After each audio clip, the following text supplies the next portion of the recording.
Thank you for listening to the show on Really Big Something Channel. November 9th, 2017. Will Massachusetts now become an all-out sanctuary state? That is now the issue confronting us after the election results yesterday. And my friends, I don't want to say I said so. I hate it when the radio hosts say I told you so. But yesterday I predicted this was going to be the exact consequence of the vote in Salem. So, as you know, in Salem, to the shock and astonishment of everybody, the city residents allegedly voted in favor of the sanctuary city ordinance that was approved by the city council and supported by Moonbat Democrat Mayor, the crook, Kim Driscoll. So it won basically by about 1,200 votes over the people that did not want Salem to become a sanctuary city. Because of Kim Driscoll's reelection, and in particular because the city of Salem voted, in fact, by 1,700 votes, 6,756 votes to 5,030 votes in favor. Now liberals across Massachusetts say this is a winning issue. Boston is now sanctuary city. Cambridge is sanctuary city. Somerville is sanctuary city. Salem is now officially sanctuary city. Lynn is a de facto sanctuary city. And after the election of Mr. Magoo, will become a full sanctuary city. It's just a matter of months. And so there is now momentum building across the People's Republic of Massachusetts to make all of Massachusetts, like California, become a full-fledged sanctuary state. And now leading the charge is the ACLU. And so Carol Rose, the executive director of the ACLU's Massachusetts chapter, now says that Salem has shown in that referendum that sanctuary city status is a political winner. And moreover, it is now setting an example for every other city and town and for the Democratic-controlled legislature to make Massachusetts a massive safe haven for illegal immigrants. In other words, a full sanctuary state. According to her, the vote exposed the bigots and the racists, she says, that live in Salem, people like Brittany, her father, her mother, her sister, who oppose sanctuary city status. And it confirmed, this is now according to Carol Rose of the ACLU, that their city is one that values all human beings and shows that fear-mongering and racism has no place in their diverse community. And so they're now saying that Massachusetts needs to send a message to the Trump administration and to all of America that Massachusetts itself is a huge safe haven, a no place for hate safe space. And so the ACLU, as well as other liberals, are now saying that those that opposed sanctuary city status were seeking to give, quote unquote, a green light to discrimination. And so the argument that they're now making is to block Jeff Sessions or President Trump or the Department of Justice from cracking down on sanctuary cities by defunding them or rescinding federal funding to protect Boston, Somerville, Cambridge, Salem, Lynn, many others. The way to protect these sanctuary cities is to make the entire state a safe haven for illegal aliens. And so now the left feels they have a winning issue that they will want to campaign on into next year's election. Now, I'm not surprised. I knew this was coming. And if we do not stand up now and nip this in the bud, this whole state is going to become a massive third world hellhole. Now, a couple of points need to be made, and then I want to throw it open to you. 617-266-6868. Point number one, I said this on the show yesterday. After getting even more feedback after the show, I'm even now doubly convinced. Kim Driscoll stole that election in Salem. She outright bought it, and she outright stole it from Paul Prevey. Illegal aliens voted, and they voted in huge numbers, not only to re-elect crooked Kim Driscoll, but to vote yes on question 1, to make sure that Salem becomes officially a sanctuary city. They were pushing out Spanish-only ballots to the entire illegal immigrant community, instructing them exactly how to vote. And so what the illegals did in Salem is what they do in other communities and other cities. To make sure that they don't get deported, or their family members, or their nieces or nephews or uncles or aunts or whatever, they go out and vote to ensure that their cities become sanctuary cities because they are afraid that they themselves will be deported under Sessions' Department of Justice. And so they stole that election. And what the Democrats now realize is that if they truly want to retain permanent control here in Massachusetts, the way to do it is to make all of Massachusetts a sanctuary state. This will then ensure that more illegals will pour into Massachusetts, giving them an insurmountable supermajority. Everything will go sanctuary city. The whole state will go sanctuary state. And this means you will never see a Republican get elected in this state again. It guarantees permanent one-party rule. It also is the ultimate middle finger, thumbing the nose at President Trump and at Jeff Sessions. Because basically they're going to dare President Trump, what? You're going to deny federal funding to the whole Commonwealth of Massachusetts? You didn't do it for California, you're not going to do it for us. What that means concretely for you is this. Crime is going to go up. MS-13 will now find a permanent home and sanctuary in Massachusetts. Your property values are going to sink like a stone. Schools are going to continue to be overcrowded. Hospitals and emergency rooms will continue to be overcrowded. This, I am telling you, will be the final blow to the middle working class of this state. You think we're paying a lot now for in welfare and EBT and welfare benefits to illegal aliens? $2 billion a year? If this state goes full sanctuary state, you ain't seen nothing yet. You ain't seen nothing yet. And that's why, if you want to know the truth, why State Senator and now Lynn Mayor Tom McGee, i.e. Mr. Magoo, that's why they're already proposing tolls on almost every road.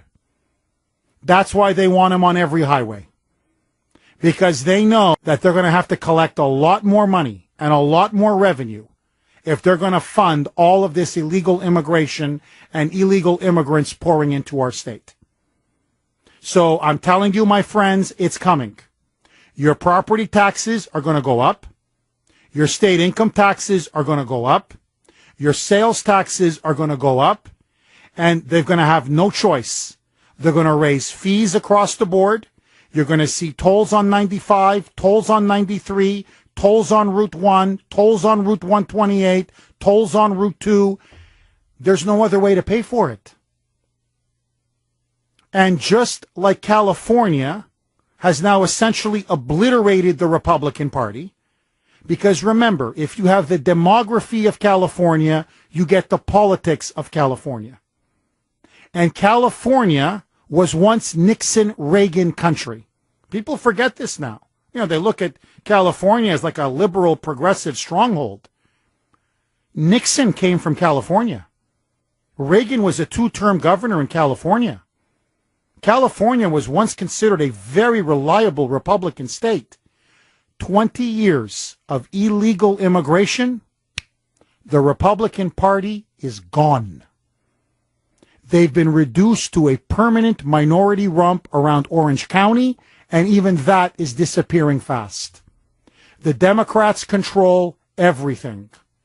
The governor's office, the entire state legislature, almost every mayor, every city, every mayoralty in every major city across California is owned lock, stock, and barrel by the Democrats. Massachusetts, believe it or not, was once Lincoln country.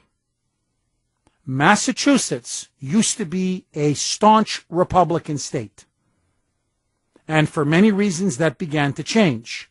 Now, however, what the Democratic Party has fully understood is that you no longer need to appeal to native-born, middle, working-class taxpayers to win an election. In fact, if you've noticed, they don't even bother anymore. They don't look at Elizabeth Warren as an example, but I can use many. Look at Chuck Schumer. Look at Nancy Pelosi. Look at Hillary Rotten Clinton. Look at all of them. They don't even bother to appeal now to middle working class voters. It doesn't matter. They don't need them. They don't need them. And if you want to see the future, forget California. Okay, that's too obvious a point. Look at Virginia.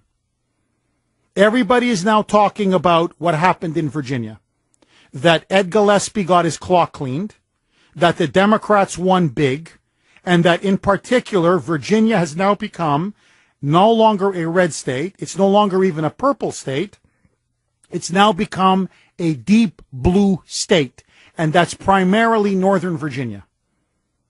That's where all the government workers are, and that's where all the illegals are.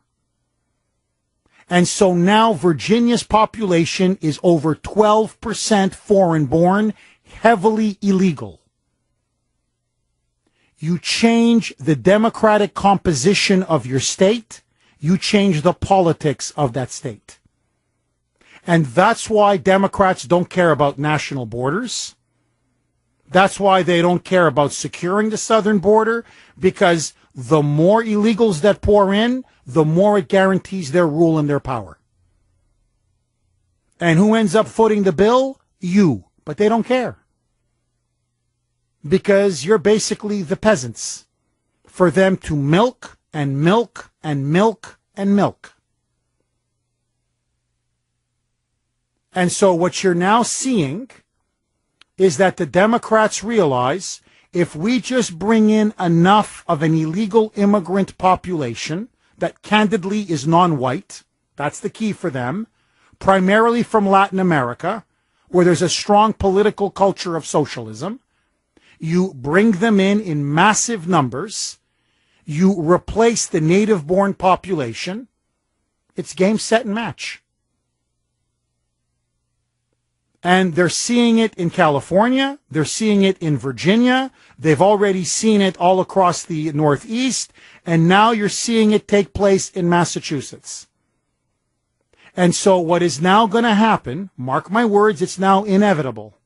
They have become so emboldened by the election results that they now say, forget sanctuary cities. We want to go all the way sanctuary state. And my friends, there's going to be nowhere for us to hide. There's going to be nowhere for us to run. And I said this to Brittany yesterday, and I'm going to say it again to her and everybody else who lives in Salem. Get out while you still can. Because I'm telling you today, just the sheer fact that Salem voted sanctuary city, your property values just declined 20% easy. The more illegals come into your community, your schools become overcrowded. Your hospitals and emergency rooms are packed. Your tax dollars now are consumed by taking care of the massive illegal immigrant population. Gangs come in, drugs pour in, MS-13 comes in. Your streets are no longer safe. Your taxes go up. Your property values go down. Basically, your community becomes turned into a third world hellhole. And Anglais, You don't hear it anymore. You become essentially a stranger in your own country. This is going to be one of the big, definitive, defining issues in next year's campaign. And I am urging State Representative Jeff Deal, if he wants a winning issue, this is the issue he should stake his flag on the ground. He should take his stand now, because Elizabeth Warren, take it to the bank, will back full sanctuary state. And all the other Republicans that are running against Jeff Deal, they are all never Trump Republicans, except for one who I don't think is basically the elevator goes to the top. I think he's got a couple screws loose. I thought Howie destroyed him on his show a couple months ago, but let that go. Outside of him, everybody else is a moderate, pro-immigration, rhino Republican. If Massachusetts goes full sanctuary state, there will be no place for us to run, no place for us to hide. My friends, we have to now say once and for all, enough is enough. We are a nation of laws. We are not a nation ruled by men. The law is the law. Either we have the rule of law or we don't. If Massachusetts goes full sanctuary state, I am urging the President of the United States to come out and say, we will withdraw all federal funding. You have effectively seceded from America. Agree, disagree. Should Massachusetts become a sanctuary state? I say, hell no. What do you say? Your call's next. Okay, the ACLU of Massachusetts now says the whole state should follow Salem's lead. They want now the entire state to become a sanctuary state like California.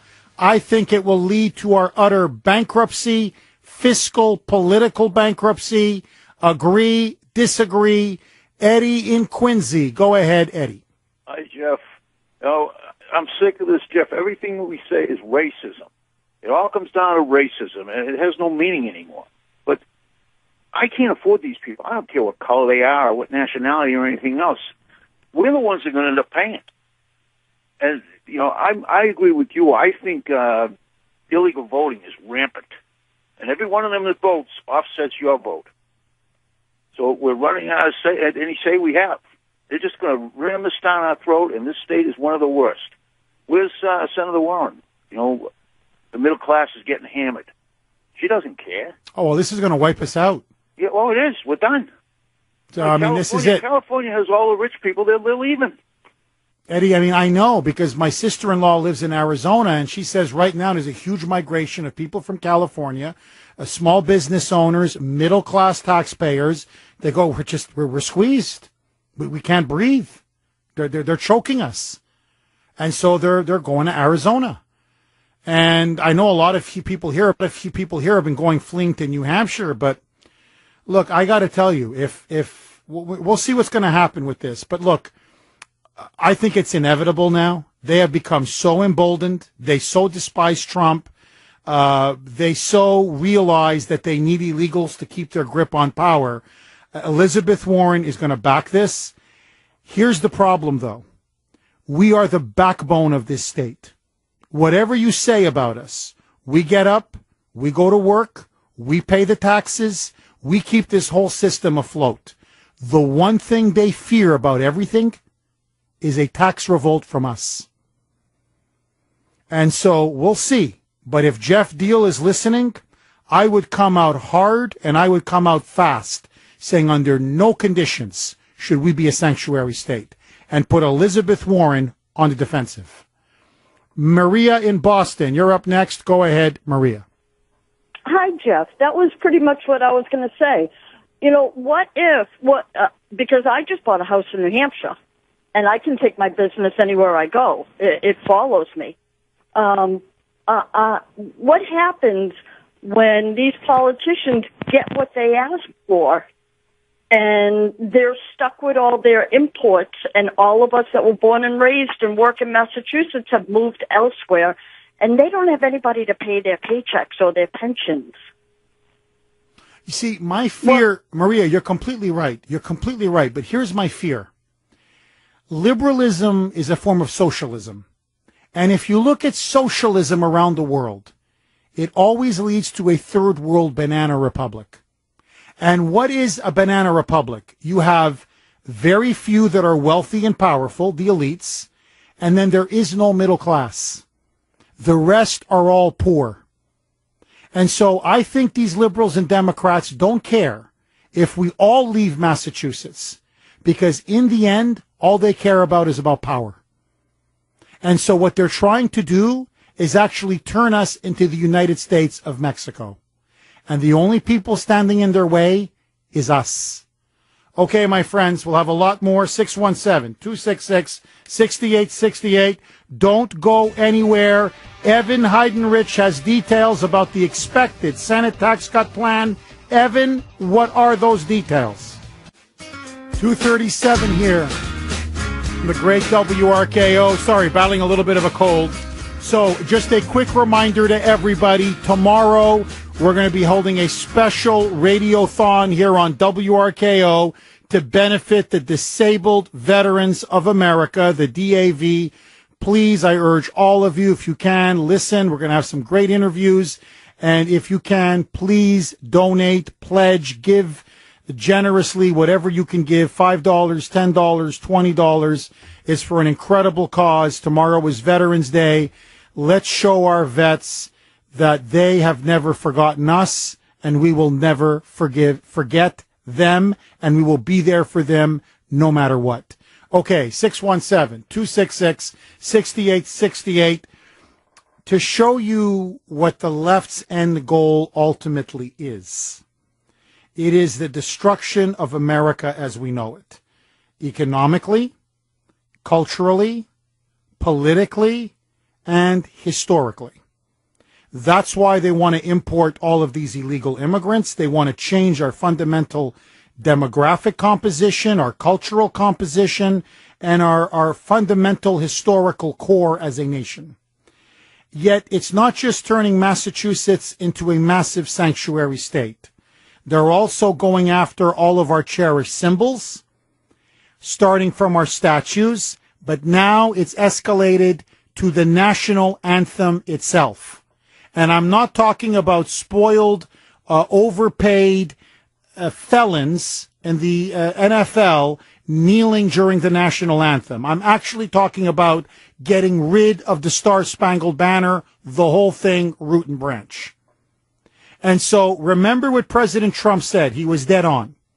First, they're going to go after the Confederate statues. But it won't end there. It's going to be George Washington, Thomas Jefferson. Now they're going after Abraham Lincoln and Theodore Roosevelt. Well, it's not stopping there. Now they want to go after Francis Scott Key. And in particular, the NAACP in California, as well as other liberal pundits, are now saying it's time for the Star-Spangled Banner to be replaced. And their argument is as follows. They say that the anthem, which was written by the lawyer and poet Francis Scott Key in 1814 at Fort McHenry in Baltimore. In fact, I visited Fort McHenry. It's absolutely beautiful. There's a tingle when you're there that goes up your leg when you just feel the history. It was the battle or the war of 1814. The British had burned down the White House. They had invaded much of the United States. Most of New England was actually under British foreign occupation. They had also won some decisive victories in the South. And they were looking to now take over Baltimore and essentially occupy Washington.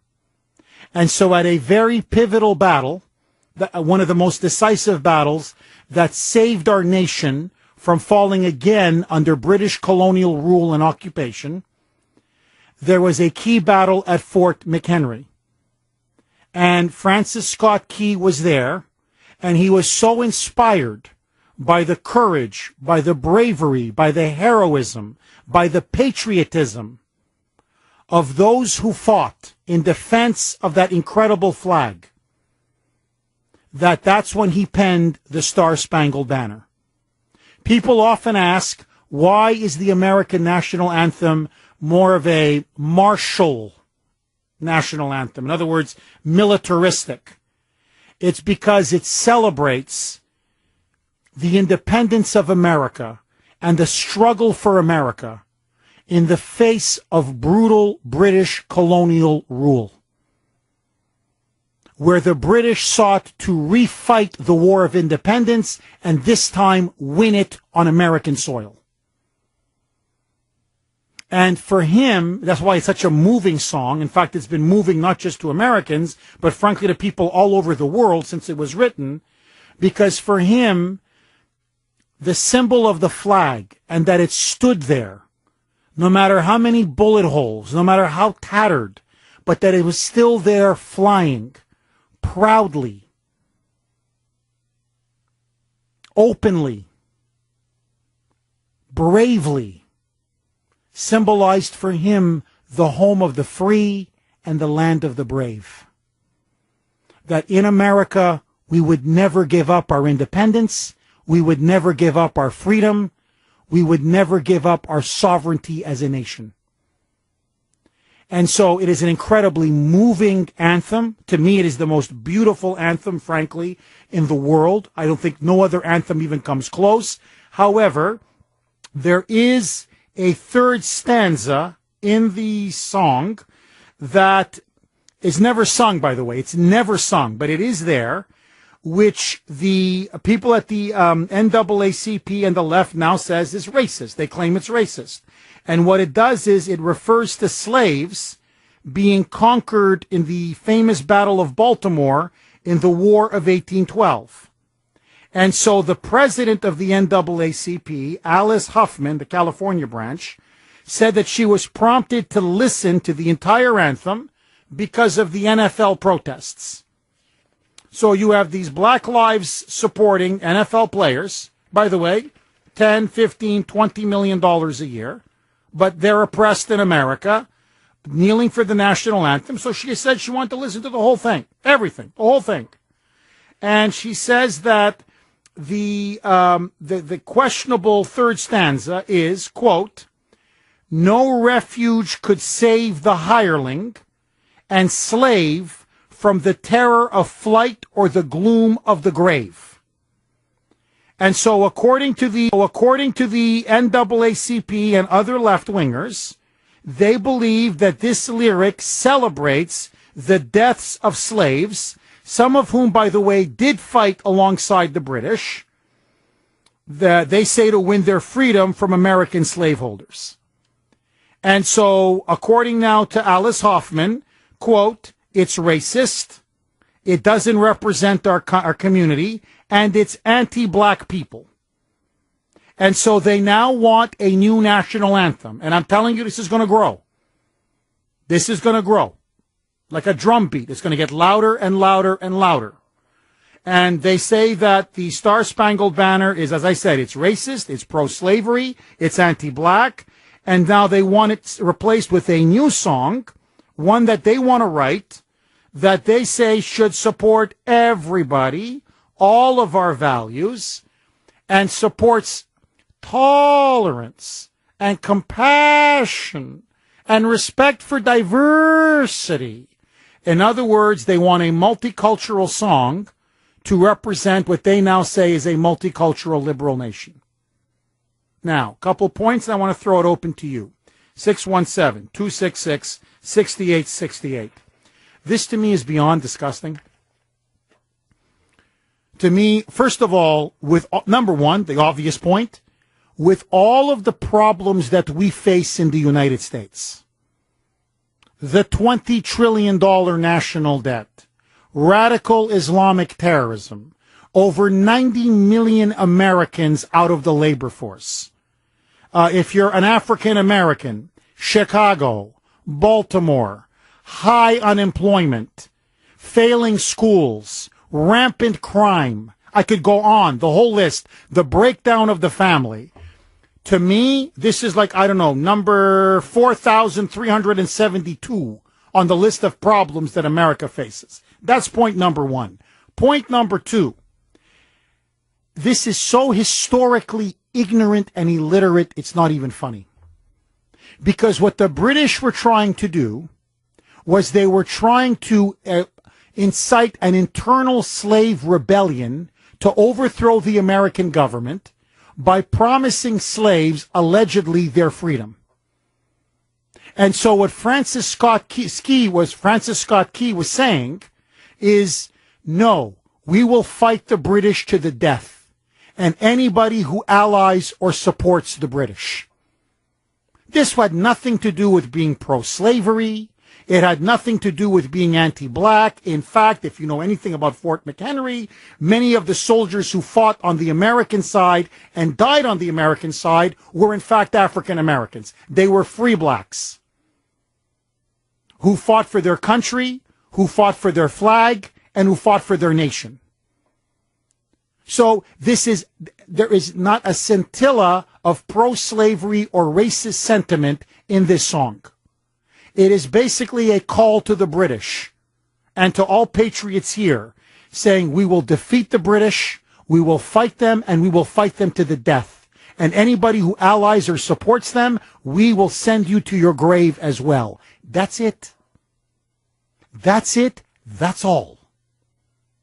But to me, there's a deeper point.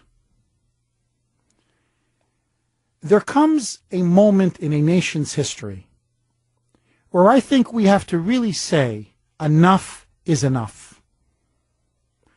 You hate our Constitution, you hate our Bill of Rights, you hate our Electoral College, you hate our Founding Fathers, you hate our culture, you hate our you hate our history, you hate everything about the United States, everything. You hate our free market system, you hate our constitutional republic, you hate everything. Now, we're not even talking about kneeling during the national anthem, but you want to replace the national anthem. There's a certain point where I think a movement is so full of hatred, self-hatred. These are self-hating Americans, truly self-hating Americans, where I think the only rebuttal is leave it, love it, or leave it.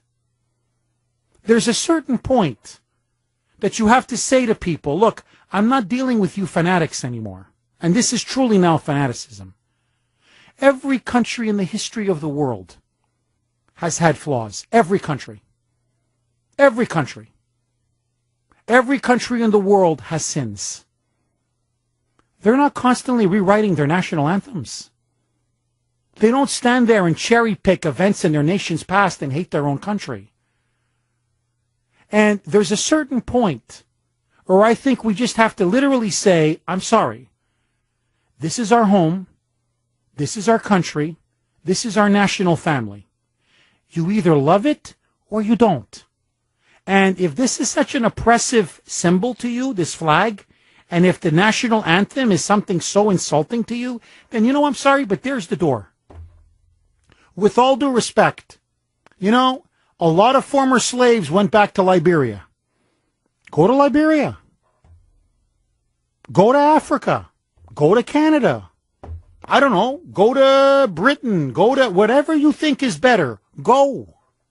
Really, at a certain point, go. And I saw one of these moonbat professors last night on Tucker Carlson, okay, a professor at Maryland University. African American. And it's important for this reason.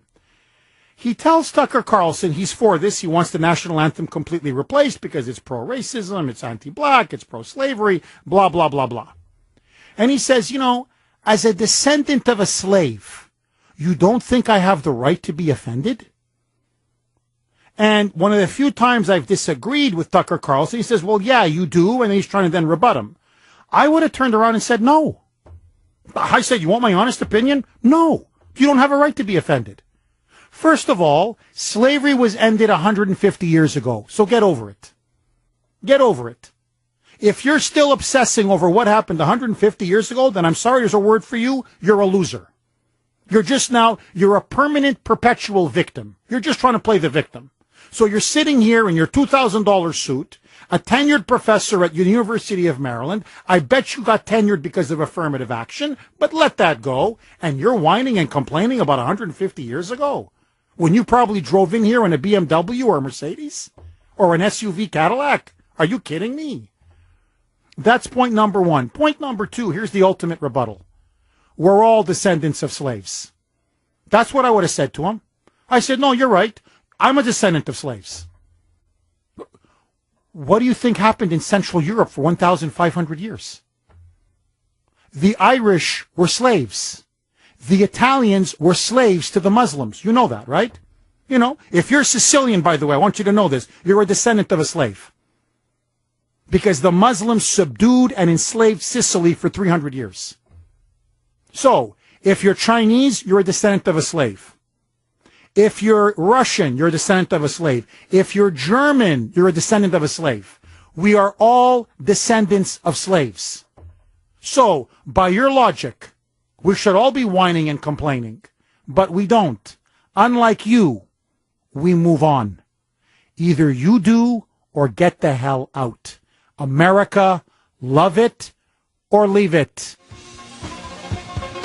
Paul in Dorchester, you're up next. Go ahead, Paul. Jeff, if you're not going to say it, I'm going to say it, Jeff. You know, I was very lucky to be raised in another country, raised in the South, raised in Massachusetts, so I have a little bit of education everywhere. So, Jeff, the national advancement of colored people or the national regression of colored people, they're a bunch of freaking degenerates, as Joe Pesci put it. They don't want to teach the children the true history of America. This Common Core stuff and skipping chapters, very critical part of America, they're not teaching the kids.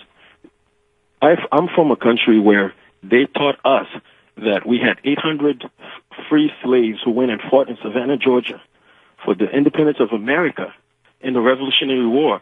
And then the British came back 30 years later and did the same thing and recruited other blacks to fight for them, just like the Haitians did. So this thing back and forth, I can see where Francis Scott Key's coming from, but they don't teach you that. So, we lose the concept, of the whole history. So that's why they can claim all these claims, because the kids really don't know it in their history books, Jeff. Paul, I'm just curious, as somebody who immigrated to the United States, I'm just curious, what's your sense of the national anthem when you compare it to other countries? You know, Jeff, nothing's perfect. You know, we fought our own revolution, and we won our independence in 1804 from the same blacks who fought in Savannah, who were battle-hardened, and they went back and freed Haiti. But, you know, every country has their own moral, things that they want to hide and they're not so proud of. But America is the biggest beacon of freedom we have. And someone realized that part of this verse wasn't right to sing, and leave it at that. Let's skip those two verses. It's a good anthem. Let's go by it. It's our country. And now they're trying to say, there's two more verses in it, which nobody sings, and they want to make a big deal out of it.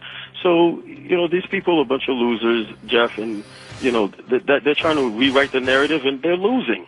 Paul, thank you for that call. Look, to me, I think it's a beautiful anthem. It's been good enough now for 200 years. If it's good enough for 200 years, you know what? Leave it alone. Leave the Star-Spangled Banner alone. Okay, big radiothon tomorrow to benefit the vets.